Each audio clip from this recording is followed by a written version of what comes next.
Hi, and welcome back. For those of you tuning in live, I apologize, we just had a technical glitch, but hopefully now we're going to kick it off without a hitch. So welcome back, and today I have a lot of things to talk about, but one of the first things I wanted to talk about is that we are introducing a new software which we're trying out, which is to help people who are hearing impaired. We often hear from people who are hearing impaired who say that they would like closed captioning. So we're going to try out a new software that's going to try and capture my words as I speak it. And I'd love your feedback on it. So I'm going to turn to Danny. You can switch it on now.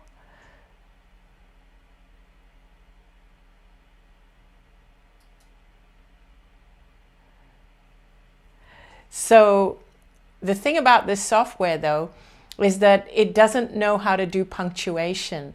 So my sentences kind of run into each other. But if you're able to make out the words, if you need it, if you need this as extra support from me speaking, then it's there for you. So we just thought we'd introduce that because we do get letters from some of you from time to time who do say that you're hearing impaired. And I really want to help as many of you as I possibly can. Now, the thing I'm most excited to talk to you about this week is that the last few weeks, as you know, I've been speaking a lot about empaths. And one of the things I've noticed is that when I speak about the traits of empaths, so many, an overwhelming number of you relate to those traits. It seems that an overwhelming number of you who follow me are empaths. But at the same time, when I speak about the finer traits of being an empath, you know, about whether you're a people pleaser or whether you have boundaries, no boundaries, and so on, different people who relate to being empaths, but different people will say, oh, I'm an empath, but I don't think I'm a people pleaser. I'm an empath, but I'm pretty good with boundaries. So we're having different people say different things, but yet you are an empath. You do feel what other people feel. You're very intuitive. You're basically what I call a light bearer. It's as though you've come into this world to bring light to people. And you do attract a lot of people who need that light. So basically, because there are a lot of finer traits, even though you're all under the umbrella of being an empath or a light bearer, there are finer traits which define you from other empaths. So as I was pondering on it, I kind of decided to divide empaths into 4 categories. And I just gave these 4 categories the names or the labels. There's no hierarchy. But I gave them the names of dragons, unicorns, dolphins, and sorcerers. And then what I did is I put the traits of each of these, of what I thought would fall under the traits of dragons and what would fall under the traits of being a unicorn and dolphins and sorcerers. And I was talking about it to my friend Jennifer McLean. And she loved what I was saying, as I spoke about the traits, and I was saying, Danny is a dragon, I'm a unicorn, and then Jennifer identified with sorcerer as I described the traits for each one, which I'm going to do in a moment. But for those of you who've been following me on Facebook or who get my newsletter, you will have read about this, what I already did, and I devised a quiz for you to figure out which one of those 4 you are: dragons, unicorns, dolphins, or sorcerers. And what I'm going to do is I'm going to ask my social media manager, Milena, to put a link to the quiz right now under this video. It's literally, I think it takes 30 seconds to do the quiz. And I wouldn't even mind if you do it while I'm speaking. And so what I would love to do, I'm going to speak a little bit more about the 4 traits in a moment. But what I would love to do is for you to fill in that quiz and see what type you are. And then what I would love to do is for you to even send a quick email while I'm live, and we will tally them up at the end. But a quick email to this specific email address to tell me which one you are. Danny, would you put it up on the screen? So basically, if you are a sorcerer, we would like you to put sorcerer@teawithanita.com. We would like you to send it to that email. And all you need to do is put something like hi in the heading. You don't need to write anything in the body of the email. We're not going to be able to read the email. All we want to do is to count how many of each there are. If you're a dolphin, write to dolphin@teawithanita.com. Just put hi in the subject line and click send. Nothing in the body of the email. If you're a dragon, send your email to dragon@teawithanita.com and put hi in the subject line, send it off. Nothing in the body of the email. And if you're a unicorn, same thing. Write to unicorn@teawithanita.com, put hi in the subject box, and don't write anything in the body of the email, because Danny is literally going to open all 4 email boxes on his computer, and he's going to count how many of each there are. And so at the end of the show, we're going to let you know, like, proportionately how many of you relate to each one. Of course, it's probably not accurate because it's dependent on how many, not only how many are tuned in now, but also on how many are doing the quiz right now or able to access the quiz right now. And we wanted to do it on email and not have you comment below, because we're live on both Facebook and YouTube. And so with the emails, Danny can really literally just count down how many there are. I believe the link should be there already. So please go ahead and click it, and just and you can always come back and watch this video after. But just a little bit of clarity about the 4 different types. Dragons, and of course there's also later you will get an opportunity to watch a 1-hour video with Jennifer and me, where Jennifer's talking to me, where I explain in a lot more detail about the 4 different types. But in a nutshell, dragons are very sure of themselves. They're very sure of their intuition, and they have a more masculine energy. Doesn't mean they're males, but their energy type has the more masculine strength.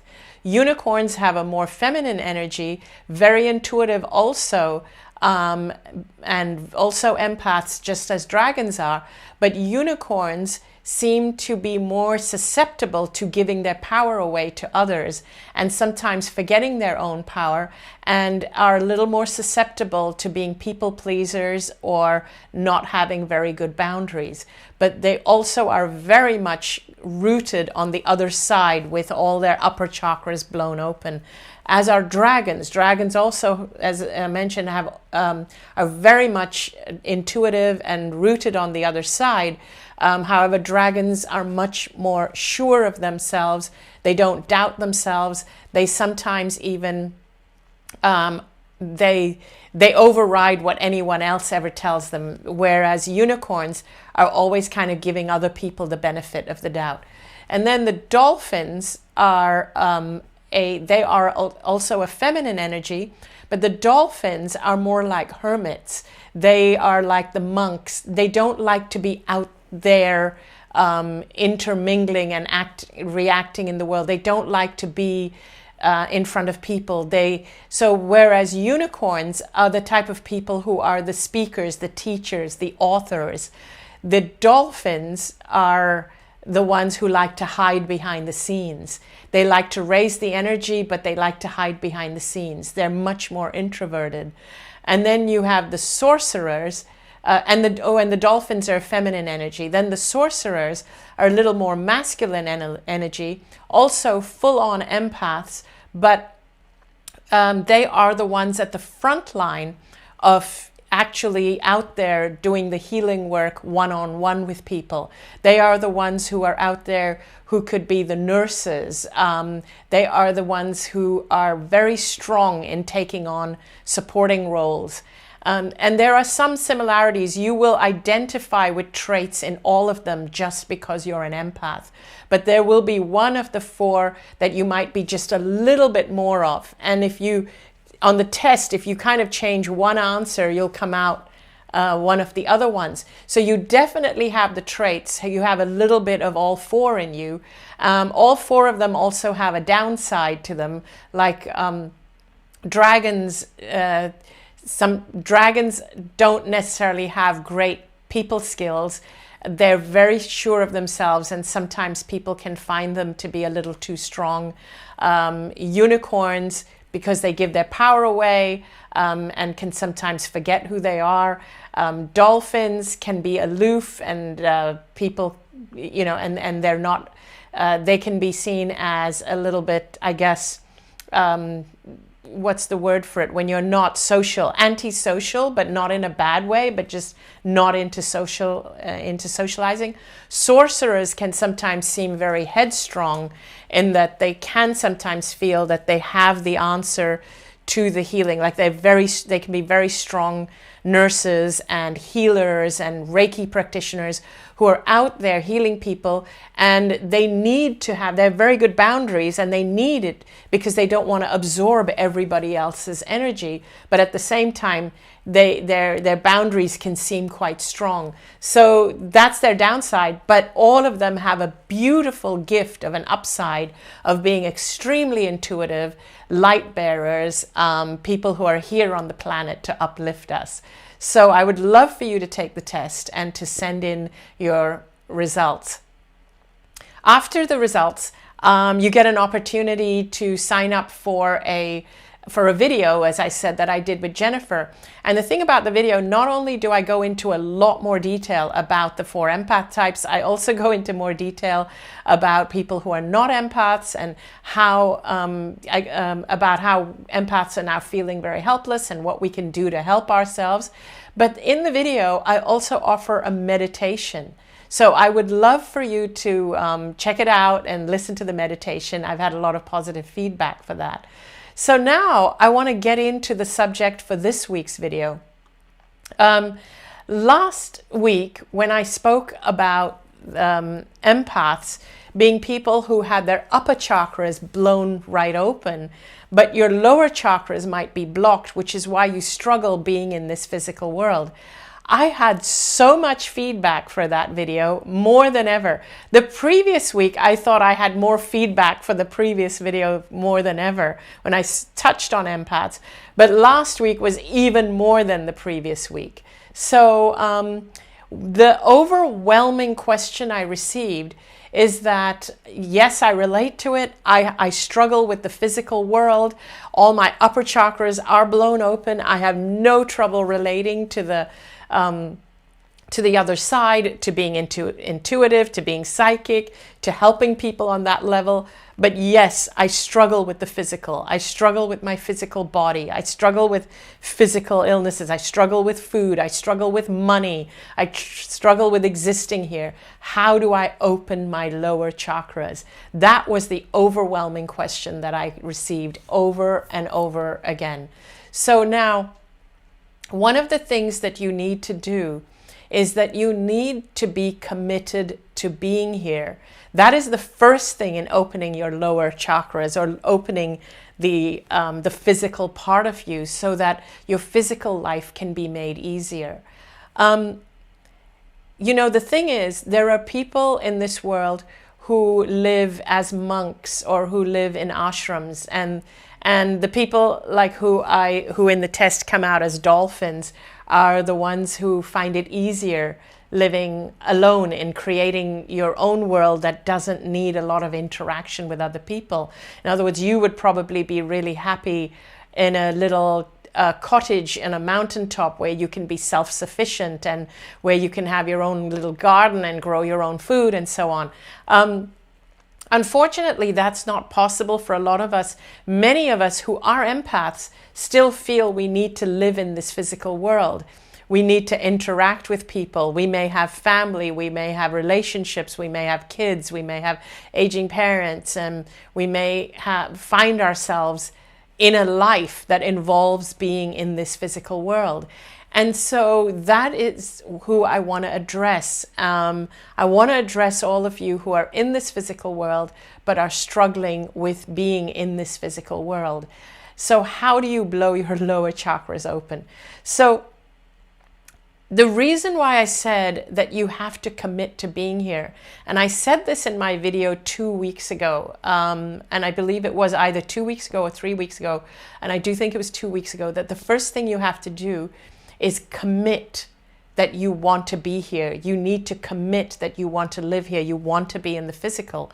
Because for empaths, it's a lot easier to connect with the non-physical, but it's a lot harder to connect with the physical, and that takes more work. It takes more of a commitment, but it can be a lot of fun. Once you've opened all of them, life can start to become a real pleasure. And the idea is really to find pleasure in life, to find pleasure in the physical life.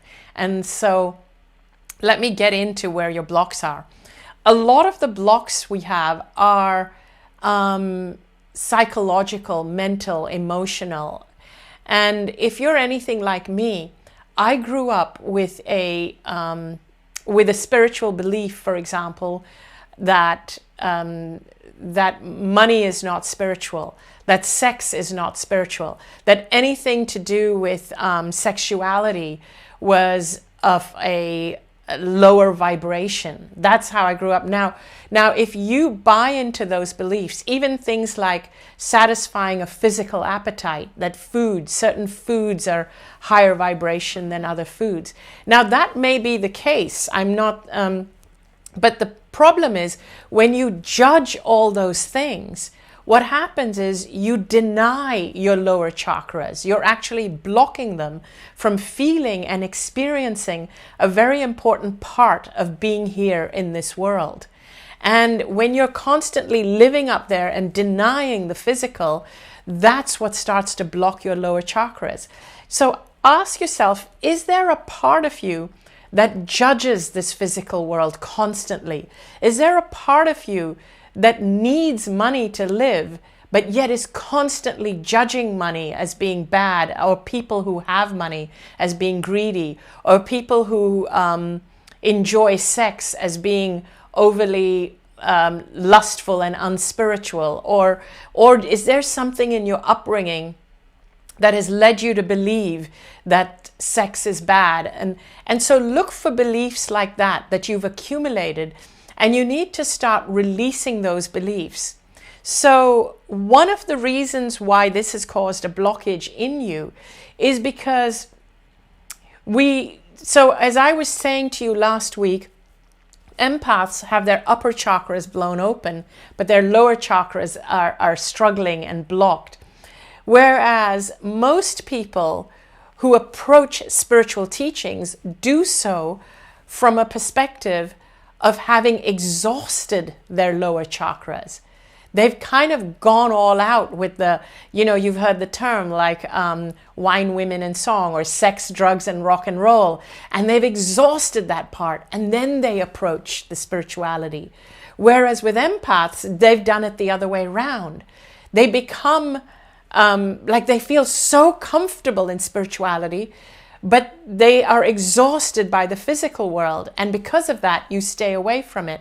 And there is also a part of you that judges it. So my point is that when you think about it, since the majority of the people are approaching it the other way, what this tells you is that the physical world we live in is created by people who are operating from their lower chakras. And it is created with that in mind, that it is to satiate people who are operating from their lower chakras. So in other words, it is created by people operating in their lower chakras for people operating in their lower chakras. And that is not a judgment. It's just the way the world is. In other words, if you watch the news, it is very much lower chakra. It's very much fear-based. Fear is very much in our survival. It hits us at our survival level. If you look at our medical paradigm, very much focused on the physical, very much on physical survival. The whole health system is not a health system. It's an illness system that is very much based in survival. Again, very lower chakra. If you look at the majority of movies that kind of make it, if you look at what's being on offer, mainstream media, mainstream movies, mainstream TV, all of them are created to satisfy the lower chakras. There's very few. I was even speaking to a script writer recently whose passion it is to write more spiritual scripts. But he was saying that the hardest thing is to then pitch it to something mainstream, because they want the usual. They want what sells, which is the lower chakra stuff. So when you think about it, we live in a world created by and for people operating from the lower chakra. It's not to say that those people don't have higher chakras, but it's that they're more comfortable operating from the lower chakras until those lower chakras get exhausted. And then they realize there's more, there has to be more. And then they go seeking for more. Now, the reason why empaths who are operating from their upper chakras struggle is because your lower chakras are struggling with those. So my suggestion to you is, number one is be aware of it by what I just told you. Be aware that you're comfortable in your upper chakras and you're struggling because you're living in a world created by and for people operating from the lower chakras. They don't know yet how to operate from the other upper chakras, or it's not something that stimulates them at the moment. So the awareness alone will help you. That's number one. Number two is embrace the fact that you are like that, because you are needed in the world. Embrace it, but don't judge the world. Do not judge them. Do not judge people for operating from lower chakra, because that is the way it is. One of the things that I explain in the longer video that you will get after you take the test is how in this world there are actually not as many people operating from the lower chakra as you think. There are very, very few people at that end of the scale. There are a lot of us on the empath end of the scale, but most people are in between. And the people in between get influenced by the loudest voices. Unfortunately, at the moment, the loudest voices happen to be the ones who are truly embedded in the survival, the lowest, the survival mechanism. And they have the loudest voices. So all the people in between are kind of turning to those voices. What we need to do as empaths, we need to kind of get our voices out there so that the people in between can have our voices to listen to, so that the higher chakras also start to become more mainstream. But what we're really trying to do is for the empaths to be able to live in this world and also gain pleasure from their lower chakras. So this is the third piece that I want you to do, is I want you to know that you've got this, that you are strong. You don't need to succumb to the problems that your physical body is facing.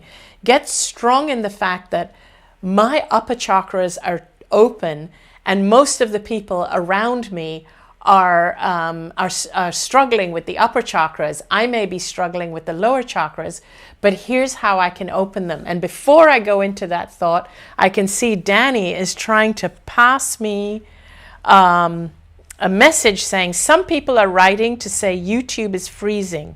We know that some internet providers are slow, will slow YouTube down.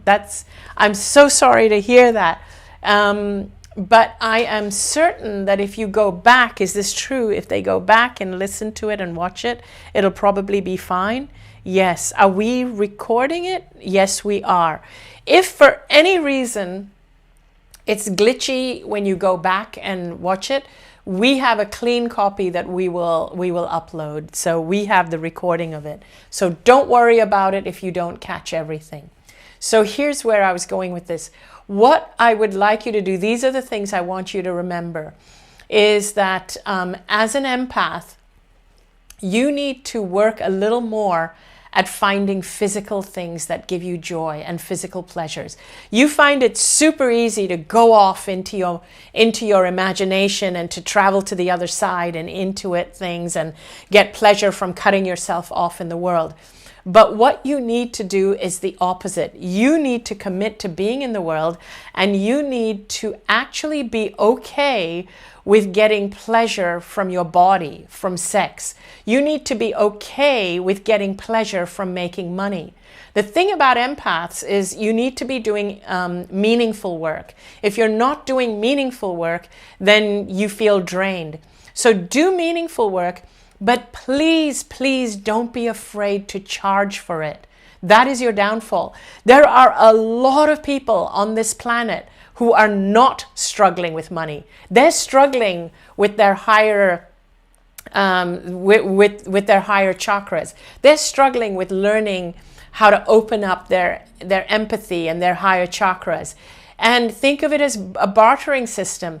You can share with them your gifts and let them share with you theirs. Their gifts are more entrenched in the material world, and that includes money. So don't hesitate to accept money from those for whom money does flow easier, or from those who have no problem in manifesting money because they're more entrenched in the physical. So don't hesitate with that, because for you to truly be somebody who is able to straddle both worlds, that one and this one, you need to also master this one. You need to master the healing of your body, the ability to manifest money so that you can continue to do what you do. But all of it is coming from a place of the higher chakras down. Here's where some of you trip up. It's when you see spiritual messages that are being used solely for to manifest physical things like money and things like that. You go, oh gosh, that's not me. I don't want to use these traits just to manifest money. That's greedy. Don't worry about those, because you are not one of those people going at it from that direction. You are so for example, a lot of the very popular spiritual messages out there, very, very popular ones, are to help those who are entrenched in the physical, entrenched in the world of physical satiation. It's to help those get a little touch of spirituality by saying, oh, you know, this can help you to manifest the car of your dreams or the money and so on. But here we're talking about people who are actually struggling with manifesting those things, but you are so joyful when you're in your own world and living from the place of intuition and healing people and tuning into people, or being a clairvoyant or a psychic, but yet you're struggling with your own physical body or your own money. So the other thing to remember about that, if that's you, is that when you are super invested and super attached to the outcome, so when it's your own body, sometimes you can feel super attached, or your own child, you're more invested and attached to the outcome. So in cases like that, you need to, that is your mind. Your mind starts getting in the way of manifesting what you know you are able to easily help other people do. It's like you help other people heal so easily. You help other people attain higher states of consciousness so easily. But when it comes to your own and you're struggling, it's like, oh my gosh, this is hard, and you don't feel you have this. So what you need to do is be aware of this. Like, that's the first thing of everything, is the reason why I speak about it, talk about it, throw it out at you. It's the awareness. It's about knowing that when it's yourself, it is harder to do. So be aware that when it is yourself, it's harder to do. And then turn inward and know that you have that you do have the power to heal it. And realize that a lot of the reason why it is harder to do it is because your mind has been conditioned by a world that is operating from its lower chakras. Your mind has been conditioned by this fear that, oh my gosh, this illness could be something more serious. What you need to do is to tell yourself, but I've never been let down before. Every time I had something wrong, when I had this illness and that illness, I came out of it. It was temporary. I survived. There's a reason why I'm here. So you need to realize that those fears are unfounded and step into that knowing. One of the things that I keep reminding myself of is when I was in that near-death experience state. So it's about getting into that state, that higher chakra state, and manifesting the lower energies from being in that higher chakra state. When I was in that near-death experience state, there was a knowing that I needed to be in the physical right now. I wasn't allowed to stay there. There was a knowing that I needed to be in the physical. But while in the physical, my job was to hold that state. And so what I've started to realize is that when I lose that state, when I fall into the trap of believing the lower chakra survival, that I'm in a dog-eat-dog world, it's a survival mechanism, there's not enough to go around. When I fall into that, that's when I lose it. So being aware of it, realize that when you are feeling in fear, you've fallen into the state of believing that the lower chakras is all there is. You've fallen into the state of believing the common myth that this world, this physical world, is built on, that people operating from those chakras have believed in and built on. They've built our government system on that. They've built our education system on that it's a dog-eat-dog world. You have to get ahead. You have to compete. The medical system, the education system, all of it is built on that. So realize that when your mind falls into that fear trap, you are actually buying into that. Who you really are is actually someone much more. The way to actually blow open your chakras from that state is to realize that I need to start gaining pleasure from my lower chakras. I need to even allow myself to gain pleasure from sex. That's a really good way to open your lower chakra, is actually sex.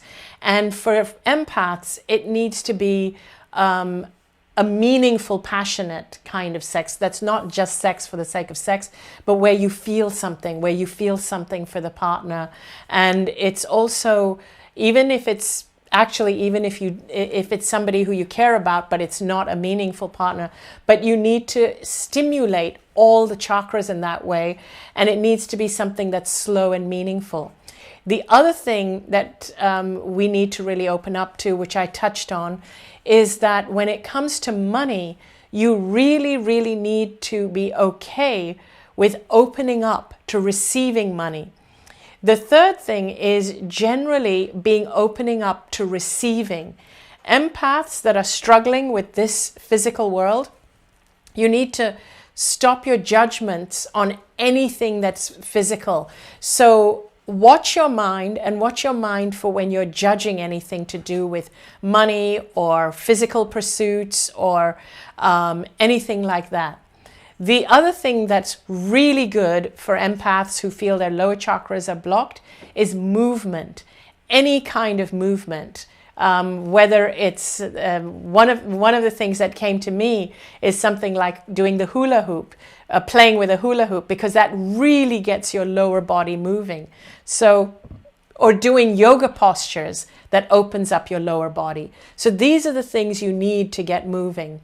What I also tend to do is when it comes, like people ask me very often, what about food and diet? Does that affect us? Does that affect our health? There is so much information out there about food and about diet and about how it relates to health that I don't like to muddy the waters, and I keep it really, really, really simple. One of the things that I find helps with opening lower chakras is protein. Whatever kind of protein, depending on who you are, whether if you're a vegetarian, increase your vegetable proteins or your vegetarian protein forms or your grains or whatever it is that gives you protein. If you're not a vegetarian, increase whatever it is, whether it's eggs or fish. But protein is very much a grounding food. So if you look at the proportion of food you're having, if you're not grounded, if you're very much blocked in the lower chakras and you're constantly focused up there, increase your protein. Drink lots of water. Basically, my only rule of thumb when it comes to food is eat what you enjoy. You need to be unafraid of enjoying your food and stimulating your digestive system and getting pleasure from food. Stimulating your lower chakras, opening your lower chakras means getting pleasure from your body, including pleasure from your food. So you need to eat foods that taste good to you. And the proportion I go for is, in order to be committed to be here, in order to be grounded, I always go for a higher quantity of protein, followed by a lot of fiber, because the fiber helps your body to keep the movement going. So protein and fiber and tons of clean water. As much clean water as you can take in. Those are the three keys for me, like protein, fiber, clean water. Everything else is not necessary, but brings pleasure, like things like the other kinds of carbs, the sugar, all these things. You can minimize on those, have them for pleasure occasionally because the body does need pleasure. But the main thing to ground yourself is protein, some fiber, actually quite as much fiber as you want, and tons of water. That actually keeps you grounded. When you have too much fiber and too much carbs and too much sugar and not enough protein, that kind of ungrounds you. So those are some of the things I have for you to help you to ground yourself a little more, to open up your lower chakras a little more. And here's another thing. As I said, pleasure is the biggest thing that opens up your chakras. Pleasure for being here. Hang around with people who you love and people who love you, and go out and have fun. Go dancing, go laughing with friends. Just go out, excuse me, go out and have fun and find pleasure in life again. Those are the kinds of things that keep you grounded here. I'd love to hear your feedback and comments, because your feedback and your questions is what gives me the inspiration from week to week. And I'm going to turn to Danny to ask him if he has any results for me on the test. Have you got any results for me? He's going to hand me a sheet of paper. You could have read it out. People love your voice. People love your voice. He's handing me a sheet of paper. You can call it out. All right, here you go. Boo's a dragon. He doesn't like to be on screen. So we have 26% dragons, 31% unicorns, 15% sorcerers, 28% dolphins. So we have more unicorns. Unicorns rank number 1, dolphins 2, dragons 3, and sorcerers 4. And none of them are good or bad. It's just information for you to cope with the world. So I would love for you to take the test. And anyway, in my excitement about talking about this topic, which has really buzzed me because I really felt on fire when I started to talk about this topic of empaths and all the things I've talked about in the last couple of weeks, I ended up creating an online course. And so if you sign up and watch the 1-hour video, you'll get information about the online course. Whether you take the course or not, that's up to you. But I would love for you to at least watch the 1-hour video, because you'll get a ton of information from that. And before I sign off, I just wanted to share with you a few things that I have upcoming. I'm doing an event in Sedona in May, at the end of May, which I'm super excited about. Please join me. I'm doing it with 2 of my friends, Sunny Dawn Johnston and Emmanuel Dogger, 2 people who I love. It's going to be a beautiful, uplifting event. Where you are going to feel a lot of healing and upliftment and a lot of grounding, and just an event to really help you. If you're an empath, I think you'll get a lot out of it. That's at the end of May. In June, I will be going to Ottawa in Canada to do an event with some of my beautiful friends and fellow people in this genre like Bruce Lipton, Greg Braden, Joe Dispenza, Lynn McTaggart, and a few others. So please do check out my events. There is a cruise coming up. The live page to sign up should be coming up this week. I think it's coming up this week. The cruise is in September. It's a Mediterranean cruise, which leaves out of Europe. It leaves out of Italy. Would love for you to join that. So please check out my website for upcoming events. I am doing a bunch of events in Europe. I get a lot of letters from people saying, when are you coming to Europe? I am speaking in London at the end of September. I'll have the dates up for you really soon. I think it's, actually it's at the end of August. I apologize. August 31 and September 1, I'll be speaking in London. And at the end of September and early October, I will be in Basel, Switzerland. So I will be coming to Europe for all of those of you in Europe. Can't wait to see you all. And before I sign off, I'm going to pass it over to Danny because I always want him to have the final word on this. Boo, your voice. If you've enjoyed the show, we would love to have your feedback. Please leave your comments below if you're watching on YouTube. If you're watching on Facebook also, please leave your comments below. The link to the quiz was in Facebook, and after this broadcast we'll put the link to the quiz into YouTube for those of you watching on YouTube. Thank you very much. Returning it back to Anita. And thank you so much for participating in the quiz and for tuning in. I really apologize for any technical glitches and false starts that we had.